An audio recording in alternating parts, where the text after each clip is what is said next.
నమస్తే, welcome to ANN news. నిన్న 10వ తేదీ నవంబర్ 10 ఢిల్లీలో ఎర్రకోట దగ్గర జరిగిన పేలుళ్ళు, ఒక కారు బాంబు పేలుడు వల్ల 12 మంది అమాయకులు బలైపోయారు.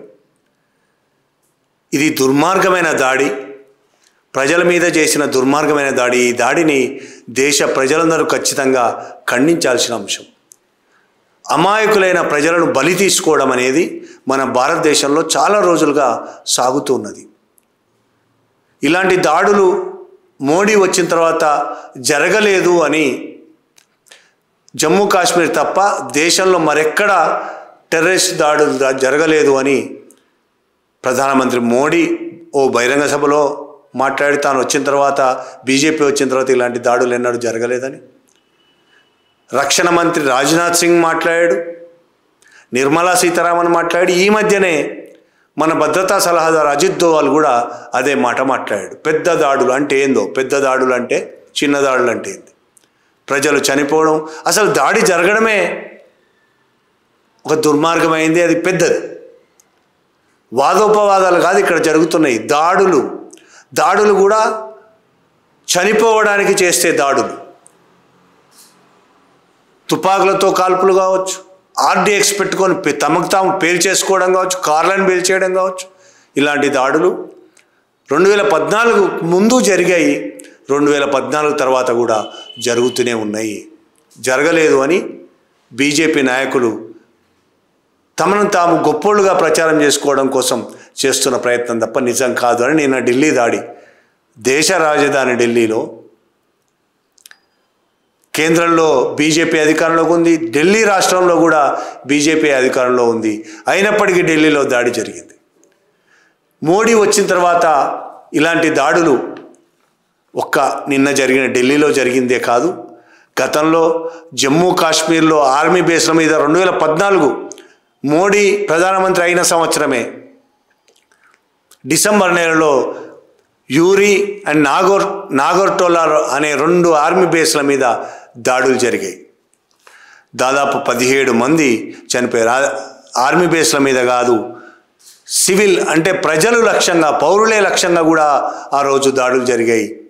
దీంట్లో 17 మంది చనిపోయారు. అందులో 3 పోలీసులు ఉన్నారు, 8 మంది ఆర్మీ. పోలీసుల లక్ష్యంగా కూడా దాడులు జరిగాయి. అలాగే 2016లో సెప్టెంబర్లో మళ్ళీ ఇదే టెర్రరిస్ట్ దాడులు జరిగాయి, యూరి ఆర్మీ బేస్ మీద జరిగాయి. అందులో 19 మంది ఆర్మీ జవాన్లు చనిపోయారు. ఇది జైషే మహమ్మద్ చేసింది అనేది ప్రభుత్వం ప్రకటించింది. అలాగే 2017లో జరిగింది మళ్ళీ దాడి, పఠాన్కోట్ ఎయిర్ ఫోర్స్ బేస్ మీద దాడి జరిగింది. అప్పుడు కూడా 7 మంది మరణించారు. అందులో 2 సైనికులు అయితే 5 దాడి చేసిన 5 టెర్రరిస్టులు చనిపోయాడు. ఇంకా దేశమంతా సంచలనం కలిగించిన ఇంకొక దాడి ఉంది. అందులో 40 మంది సిఆర్పిఎఫ్ జవాన్లు చనిపోయారు. పుల్వామా దాడి. పుల్వామాలో సిఆర్పిఎఫ్ కాన్వాయ్ మీద ఒక ట్రక్ వచ్చి గుద్ది ట్రక్ పేలిపోయింది. ఆ కాన్వాయ్లో ఉన్న ఒక వెహికల్ పేలిపోయింది. అందులో దాదాపు 40 మంది సిఆర్పిఎఫ్ జవాన్లు చనిపోయారు. 35 మంది పైగా సీరియస్ గాయాల పాలయ్యారు. ఈ సంఘటన ఇప్పటికీ కొన్ని సంఘటనలు మర్చిపోతారేమో జనాలు, కానీ ఈ సంఘటన, పుల్వామా దాడి సంఘటన మాత్రం మర్చిపోయే అంశం కాదు. కొన్ని వందల కిలోమీటర్ల దూరం నుంచి ఒక ట్రక్కు, 6 టన్నుల కొద్ది ఆర్డీఎస్ నింపుకొని వచ్చిన ట్రక్కులో ఉన్న డ్రైవర్ పేల్చుకొని ట్రక్కును పేల్చి తను చనిపోవడమే కాకుండా 40 మంది సిఆర్పిఎఫ్ జవాన్లు చనిపోవడానికి కారణమయ్యాడు. అదే కాకుండా బార్డర్లో కాల్పులు, మధ్యలో బార్డర్లో కాల్పులు జరుగుతూనే ఉన్నాయి. అలాగే 2024 అక్టోబర్లో జమ్మూ కాశ్మీర్లో మళ్ళొక దాడి జరిగింది. ఒక కన్స్ట్రక్షన్ సైట్ మీద దాడి జరిగితే 7 మంది కార్మికులు చనిపోయారు, 10 మంది సీరియస్గా గాయాలైనాయి. ఆ తర్వాత జమ్మూ కాశ్మీర్లోనే రిసి అనే చోట భక్తుల బస్సు మీద దాడి జరిగింది. అందులో 9 మంది చనిపోయారు. ఆ తర్వాత ఈ సంవత్సరం ఏప్రిల్లో అందరికీ, భారతదేశంలో ప్రతి ఒక్కరికి గుర్తుండే సంఘటన ఇది, పహల్గామ్ దాడి. ఈ దాడిలో 26 మంది పౌరులు మరణించారు. మళ్ళీ నిన్న ఢిల్లీలో దాడి. జమ్మూ కాశ్మీర్ మినహా ఇంకెక్కడ దాడులు జరగలేదు అనడం ఒక అబద్ధం. ఢిల్లీలో దాడికి ముందు ఆ మాట మాట్లాడవచ్చు అనుకున్నప్పటికీ అప్పుడు కూడా ఆర్మీ బేస్ల మీద, మిగతా రాష్ట్రాల్లో కూడా ఆర్మీ బేస్ల మీద దాడులు జరిగినవనేది వాస్తవం. నిన్న దాడి కానీ అంతకుముందు దాడులు కానీ, ఈ దాడులు చేసిన వాళ్ళ ప్రయోజనం ఏమై ఉంటుంది అనేది మనం ఒక్కసారి ఆలోచించాల్సిన అవసరం ఉంది. ఎందుకంటే ఈ ప్రశ్న ఎందుకు వస్తుందంటే, ప్రతి దాడి జరిగి అనేక మంది అమాయకులు, లేకపోతే ఆర్మీ పోలీసులు, అమాయక ప్రజలు, వందల కొద్ది మంది చనిపోయిన పరిస్థితుల్లో కొద్ది రోజులకే ఎలక్షన్లు ఉంటున్నాయి. రాష్ట్రాల్లో అసెంబ్లీ ఎన్నికలు కావచ్చు, దేశంలో లోక్సభ ఎన్నికలు కావచ్చు. ఈ ఎన్నికలకు ముందే ఈ దాడులన్నీ జరుగుతున్నాయి. దీని గురించి మనం ఆలోచించాల్సిన అవసరం ఉంది. 2014లో జమ్మూ కాశ్మీర్లో ఆ 2 ఆర్మీ బేస్ల మీద, పోలీసుల మీద జరిగిన దాడి సమయము, అప్పుడు అసెంబ్లీ ఎన్నికలు, జమ్మూ కాశ్మీర్లో అసెంబ్లీ ఎన్నికలు జరుగుతున్నాయి. ఆ తర్వాత పఠాన్కోట్ ఎయిర్ ఫోర్స్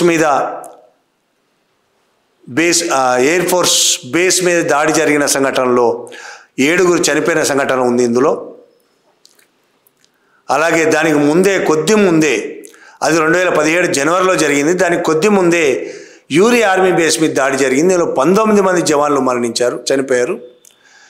ఇదే టైంలో 2017లో ఫిబ్రవరి దాడి జరిగిన కొద్ది రోజులకే ఉత్తరాఖండ్, ఉత్తరప్రదేశ్, మణిపూర్, గోవా, ఈ అన్ని రాష్ట్రాల ఎన్నికలు జరిగాయి. ఇది మనం గుర్తుంచుకోవాల్సిన అంశం. పుల్వామాలో టెర్రరిస్టుల దాడి జరిగి, జైషే మహమ్మద్ టెర్రరిస్టులని ప్రభుత్వం ప్రకటించింది. ఆ దాడి జరిగి 40 మంది సిఆర్పిఎఫ్ జవాన్లు చనిపోయిన సమయంలో, ఇది ఎప్పుడు జరిగింది? ఫిబ్రవరిలో ఈ దాడి జరిగింది. ఏప్రిల్, మేలో లోక్సభ ఎన్నికలు జరిగాయి భారతదేశంలో. అప్పుడు ఎవరు గెలిచారో కూడా మనకు తెలుసు. ఆ తర్వాత మహారాష్ట్ర, హర్యానా అసెంబ్లీ ఎన్నికలు 2019లో జరిగాయి, 2019 నవంబర్లో. ఆ సమయంలో భారత్-పాక్ బార్డర్లో యుద్ధ వాతావరణం. పాకిస్తాన్ కాల్పులు జరిపింది, ఇండియా కాల్పులు జరిపింది. 3 మరణించారు. అందులో ఒక పౌరుడు, 2 సైనికులు మరణించాడు. అప్పుడు యుద్ధ వాతావరణం నెలకొని దేశవ్యాప్తంగా ప్రజలు ఆ యుద్ధం వైపు చూసిన పరిస్థితి ఉంది. అప్పుడు ఎన్నికలు జరిగాయి మహారాష్ట్ర, హర్యానాలో. మళ్ళీ 2024లో జమ్మూ కాశ్మీర్ ఎన్నికలకు ముందు గాగన్గిరి అనే గాగన్గిరిలో ఒక కన్స్ట్రక్షన్ సైట్ మీద దాడి జరిగింది. ఇందాకే చెప్పుకున్నట్టు 7 మంది మరణించారు. దానికి అదే జమ్మూ కాశ్మీర్ అప్పటి ఎన్నికలప్పుడే బస్సులు, రీసి అనే దగ్గర భక్తుల బస్సు మీద కూడా దాడి జరిగింది, 9 మంది చనిపోయారు. ఇక నిన్న ఢిల్లీలో జరిగిన దాడి, ఇప్పుడు బీహార్ ఎన్నికలు, పోలింగ్ జరుగుతుంది. నిన్న దాడి జరిగింది, ఇవాళ 2వ దశ ఎన్నికలు, ఓటింగ్ జరుగుతుంది అక్కడ. ఈ మొత్తం దాడుల పర్యవసానంగా వస్తున్న ప్రయోజనాలు ఎవరికి మేలు చేకూరుస్తున్నాయి?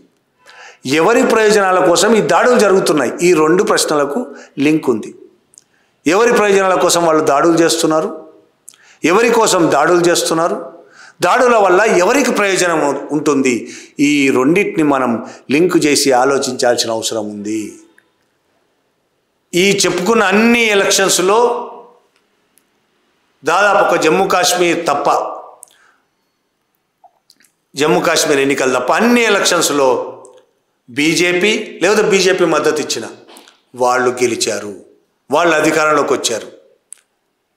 లోక్సభలో కూడా బీజేపీ అధికారంలోకి వచ్చింది పుల్వామా దాడి తర్వాత. ఇప్పుడు బీహార్ ఎన్నికల ముందు, ఒక్కరోజు ముందు ఢిల్లీ దాడి జరిగింది, కొద్ది రోజుల ముందు పెహల్గాం దాడి జరిగింది. ఈ దాడులు జరిగినప్పుడల్లా భారతదేశ ప్రజల జాతీయ భావాలు బాగా పైకొస్తూ ఉంటాయి, దేశభక్తి ఉప్పొంగుతూ ఉంటుంది, జాతీయ భావాలు ఉప్పొంగుతూ ఉంటాయి. దాడి చేసిన వాళ్ళ మీద విపరీతమైన ఆవేశాలు వస్తాయి, కోపం వస్తుంది, ఆగ్రహం వస్తుంది. దానికి వ్యతిరేకంగా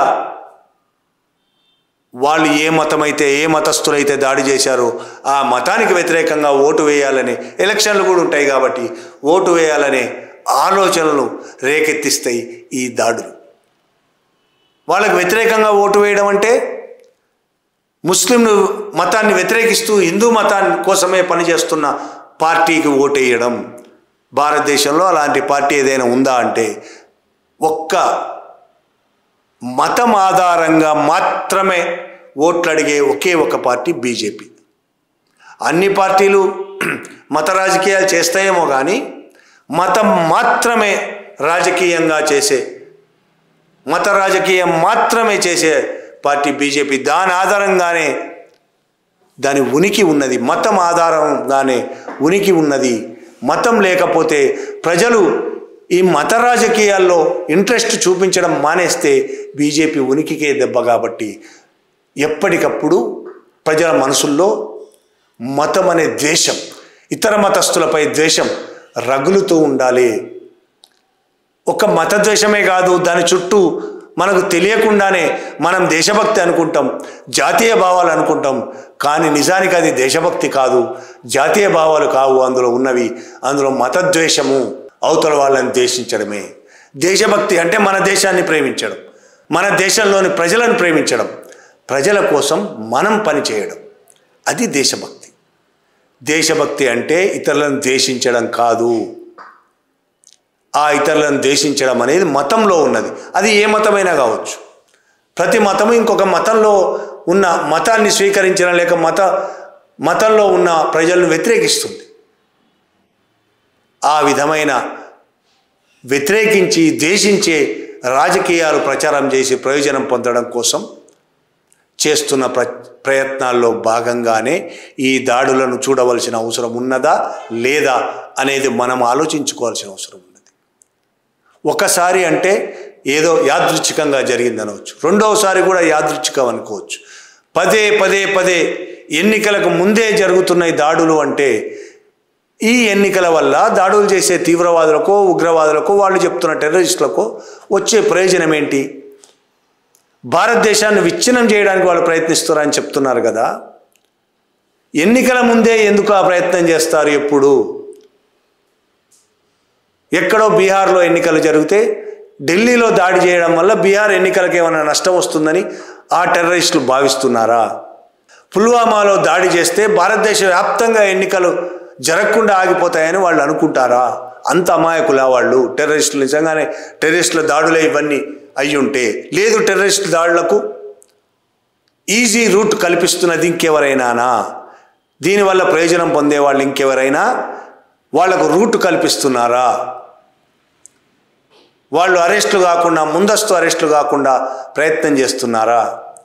100 కిలోమీటర్లు బార్డర్లోంచి పాకిస్తాన్ నుంచి ట్రక్కులు వేసుకొని దాంట్లో టన్నుల కొద్ది ఆర్డీఎక్స్ వేసుకొని వస్తూ ఉంటే ఎందుకు ఏ నిఘా వ్యవస్థ పనిచేయకుండా పోయింది? వాళ్ళని ఎందుకు కనిపెట్టలేకుండా పోయింది? పుల్వామా దాకా వచ్చి దాడి చేస్తుంటే ఒక ట్రక్, దాని నిండా ఆర్డీఎక్స్, అది ఎక్కడి నుంచి? పాకిస్తాన్ నుంచి అని ప్రభుత్వమే చెప్పింది. తీసుకొని వస్తూ ఉంటే ఎలాంటి రూటు? వాళ్ళు వచ్చిన రూటు మొత్తం భద్రతా దళాలు అడుగడుగున మోహరించిన రూటు, మిలిటరీ మోహరించిన రూటు, నిఘా అడుగడుగున నిఘా ఉన్న రూటు. అలాంటి రూట్లో టన్నుల కొద్ది ఆర్డీఎస్ వేసుకొని ట్రక్ వస్తూ ఉంటే ఏం చేసినట్టు? వాళ్ళు వచ్చి పేల్ చేసిన తర్వాత 40 మంది సిఆర్పిఎఫ్ జవాన్లు, వాళ్ళ ఫ్యామిలీలు ఏమైపోతాయి అనుకుంటున్నారు వీళ్ళు? వాళ్ళ జీవితాలు, ఫ్యామిలీల జీవితాలు విచ్ఛిన్నమైపోయిన తర్వాత దాంట్లో వచ్చే ప్రయోజనాల కోసం కొంతమంది కొన్ని రాజకీయ పార్టీలు పనిచేయడం అనేది ఈ దేశంలో ఈ దేశాన్ని నాశనం చేయడానికా, ఈ దేశానికి మేలు జరిగేట్టు చూడడానికా? నిజంగా అలాంటి వాళ్ళు దేశద్రోహులా కాదా? ఈ దేశ వాళ్ళ సొంత ప్రయోజనాల కోసం, అధికారాలను నిలబెట్టుకోవడం కోసం, అధికారాన్ని పొందడం కోసం ఇంకొంతమంది ప్రజలను బలి చేయడం అనేది దేశద్రోహమా కాదా? అసలు దేశద్రోహులు వాళ్ళ కాదా? ఇది మనం ఆలోచించాల్సిన విషయం. ఢిల్లీ దాడుల్లో చనిపోయిన 12 మందికి దేశ అందరం నివాళులర్పించాల్సిన సమయం.